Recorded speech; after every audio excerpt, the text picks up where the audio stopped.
안녕하십니까? 새론교회 남두현 목사입니다. 오늘 본문은 누가복음 8장 48절이고 제목은 안수와 믿음입니다. 예수께서 이르시되 따라 내 믿음이 너를 구원하였으니 평안히 가라 하시더라. 오늘 우리는 본문 말씀에 나온 혈루증으로 고생하던 여인의 신앙을 통하여 예수님으로부터 직접 듣게 되는 구원받게 하는 믿음을 확인할 수 있습니다. 신앙생활을 하면서 믿음이라는 단어를 접하지 않은 분은 거의 없을 것입니다. 그러나 이 믿음이라는 단어는 우리 귀에 너무나 익숙한 데 비하여 그 정확한 의미가 바로 알려지지 못하므로 많은 신앙인들이 이를 잘못 이해하고 있는 것이 현실이기도 합니다. 그래서 오늘날 우리 신앙이 말씀에 근거하여 바로 서지 못하고 나아가 신앙의 모임인 교회가 하나님께서 기뻐하시는 올바른 믿음에 근거한 신앙을 가지지 못하고 있는 것입니다. 이제 믿음이라는 주제를 가지고 말씀을 전함에 있어서 믿음을 바로 이해하고 각자의 신앙이 한 단계 더 업그레이드 되는 은혜를 받으시기를 주의 이름으로 축원합니다.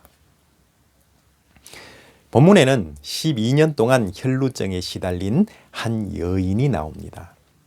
말이 좋아서 12년이지 어떤 질병으로 10년 이상 고통을 겪고 있다면 그 끔찍함은 형용키 어려울 것입니다. 그냥 쉽게 감기를 10년 정도 달고 다닌다고 가정해 봅시다.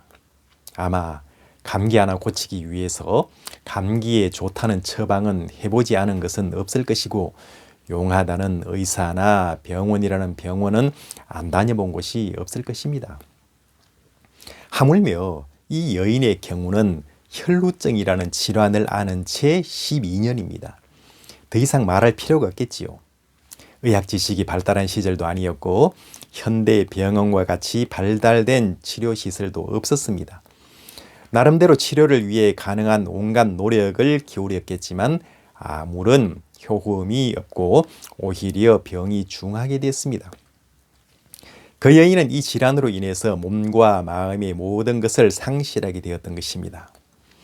그런 와중에 그 여인은 그 지방에 예수님이 오신다는 소문을 들었습니다. 혈루증에 걸린 여인은 당시 부정한 여인으로 인식되었기 때문에 도저히 주님 앞에 나아갈 수 없는 처지였습니다. 하지만 주님의 옷에 손을 대면 자신이 나을 것이라는 확신이 생겼습니다. 그래서 자리를 털고 일어나 군중을 헤집고 예수님의 근처로 나아가게 됩니다. 다수의 군중이 서로 밀고 있는 그 혼란스러운 자리에서 이 여인이 한 일은 아주 작은 것이었습니다. 무리 가운데 끼어 뒤로 와서 예수님의 옷자락에 손을 대는 것이었습니다. 주님의 은혜를 갈구하는 절박한 심정으로 손을 내민 것입니다. 그러자 신기하게도 혈루의 근원이 마르게 됩니다. 병이 낫게 되는 은혜가 임한 것입니다. 그때 예수님께서 말씀하십니다. 누가 내 옷에 손을 대었느냐? 여인은 두려워 떨며 사실을 그대로 말씀드립니다. 예수님은 여인의 말씀을 듣고 따라 내 믿음이 너를 구원하였으니 평안히 가라. 내 병에서 놓여 건강할지어다 라고 말씀하십니다. 여기서 여인이 병고침을 받고 주님으로부터 구원을 받게 되는 과정을 주의하여 살펴볼 필요가 있습니다. 본문의 말씀은 성경의 말씀을 대한 많은 사람들에게 너무나 익숙한 내용이기에 성경에 기록된 예수님의 사역 가운데 그저 단순한 하나의 병고침 사건으로 넘어가는 경향이 아주 많습니다. 그런데 이 사건과 관련하여 하신 주님의 말씀을 살피면 이는 단순한 병고침의 문제가 아님을 쉽게 알 수 있습니다. 이 부분을 킹제임스 버전 성경에서는 따라 평안하라 내 믿음이 전체를 만들었다 평안히 가라 라고 하였고 NIV 성경에서는 따라 내 믿음이 너를 치료하였다 평안히 가라로 기록되어 있습니다. 주님은 단순한 병고침을 말씀하신 것이 아니라 믿음이 이러한 일을 가능케 하였고 평안과 평화를 말씀하신 것입니다. 이는 구원받은 믿음을 말씀하신 것입니다. 이를 레위기 말씀과 연관하여 생각해 보아야 합니다. 레위기 1장에서는 먼저 사람이 자신의 죄를 용서받고자 제사를 드리고자 할 때에는 흠 없는 짐승을 성막까지 끌고 와서 그 흠 없는 짐승에 안수하여 자신의 죄를 그 흠 없는 짐승에게 전가하여 제물로 드릴 것을 명하고 있습니다.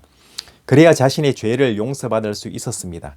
자신의 죄는 짐승에게 향하고 그 짐승의 흠 없음이 자신에게 주어지는 것입니다. 이는 신약적으로 죄인이 무흠한 하나님의 어린 양이신 예수 그리스도께 나와 믿음으로 안수함으로 자신의 죄를 예수님께 전가하고 주 예수 그리스도의 흠 없으심이 내게 전가되어 하나님으로부터 죄 없다 칭함을 입는 것입니다. 이것이 구원입니다. 여인이 구원받은 이유가 무엇입니까? 여인은 말할 수 없는 고통을 안고 예수님께 나왔습니다. 그리고 주님만이 내 문제를 해결하실 수 있다는 믿음으로 주님의 옷자락을 만져 안수함으로 그녀가 가진 죄와 질병은 주님께 전가되었고 주님의 흠 없으심이 여인에게 주어져서 평안과 축복을 받고 구원의 은혜를 입은 것입니다. 부정한 여인이라는 굴레와 속박을 벗고 하나님의 은혜 가운데 자유롭게 사는 복된 여인이 되었습니다. 자괴감과 분노, 패배의식에 갇혀 살던 삶이 기쁨의 삶으로 변화된 것입니다. 죄로 인하여 모든 사람은 고통 가운데 살아갑니다.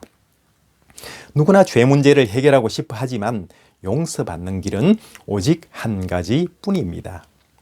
이는 하나님께 제사를 통하여 내 죄를 제물에 전가함으로 깨끗함을 얻는 길 외에 용서받을 길이 없습니다.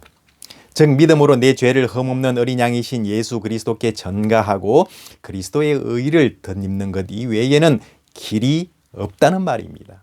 이것이 구원의 요체입니다. 매주일이면 많은 사람이 예배를 드립니다. 예배는 구약적 의미의 제사입니다. 그러나 많은 사람들이 자신의 죄 문제에 대한 고통과 치유받고자 하는 갈급함이 없이 예배를 드립니다. 갈급함이 없으니 믿음으로 주님께 내 죄를 전하고 내가 주님의 의를 덧입으려는 시도를 하지 않고 그저 예배의 방관자가 됩니다. 그러니 다수의 신앙인이 형식적 습관적으로 어떤 은혜도 받지 못한 채 그저 예배당만 왔다 갔다 하고 있습니다. 당연히 교회에 출석하여 하나님 말씀을 대한다고 하면서도 안타깝게 점점 더 메마른 영혼들이 되어가고 있는 것입니다. 믿음 생활을 한다는 신앙인이 왜 이런 모양을 가지게 될까요? 신앙 생활을 한다고 하지만 진정한 믿음에 이르지 못하였기 때문입니다. 주님만이 내 문제를 해결하실 수 있다는 마음이나 예수 그리스도께서 구주시라는 마음만 가지고는 완전한 믿음이라고 할 수 없습니다. 믿음은 먼저 이러한 마음을 가지고 진실되고 간절한 마음으로 주님 앞에 나오는 것에서 시작하여 주님의 옷자락에 손을 대고 내 죄를 주께 전가하는 데까지 이르러야 합니다. 12의 혈루증 걸렸던 여인과 같이 주님만이 내 문제를 해결하실 수 있다는 마음으로 진실되고 간절한 마음으로 주님 앞에 나와 주님의 옷자락에 손을 대는 것이기 때문입니다. 믿습니다. 아멘으로 믿음이 생겨나는 것이 아닙니다.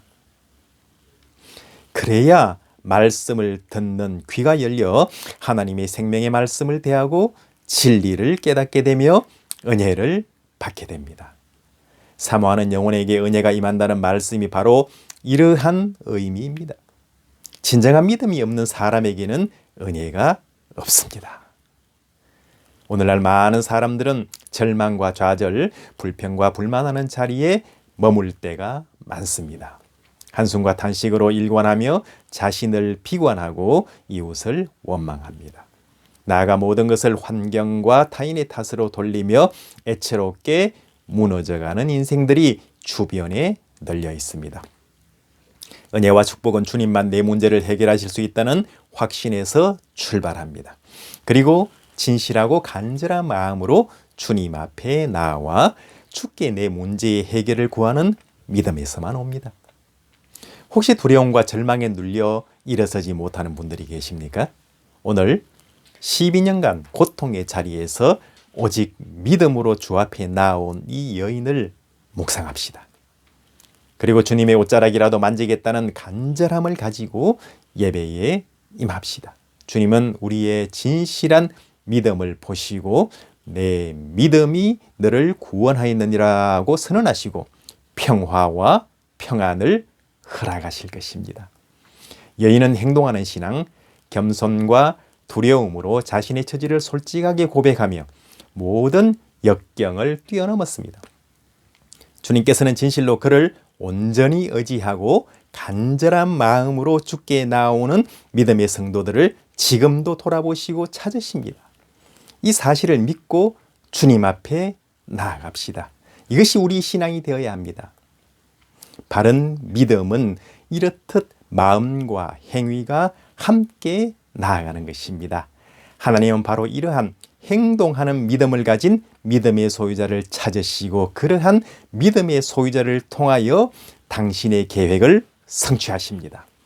무엇이 진실된 성경 말씀인가를 확인하고 비텐베르크 성당 앞에 75개조 반박문으로 이것이 성경 말씀이라고 하면서 용기 있게 게재하던 마르틴 루터 같은 믿음의 사람, 성경 말씀이 진리라고 믿고 성경 말씀대로 살아갔던 요한 켈빈 같은 일을 들어서 하나님은 종교개혁이라는 거대한 하나님의 역사에 앞장을 세우셨습니다.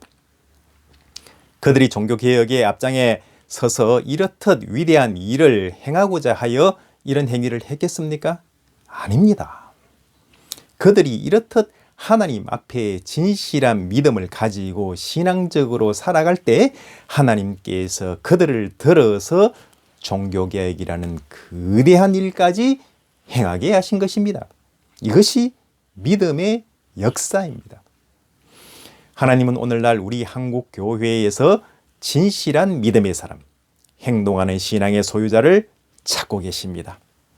여러분이 하나님이 찾고 계시는 진실한 믿음의 사람으로 행동하는 신앙인이 되어 정녕 위대한 하나님의 역사를 이루는 귀한 신앙의 용장으로 서시기를 우리 주 예수 그리스도의 귀하신 이름으로 축원합니다.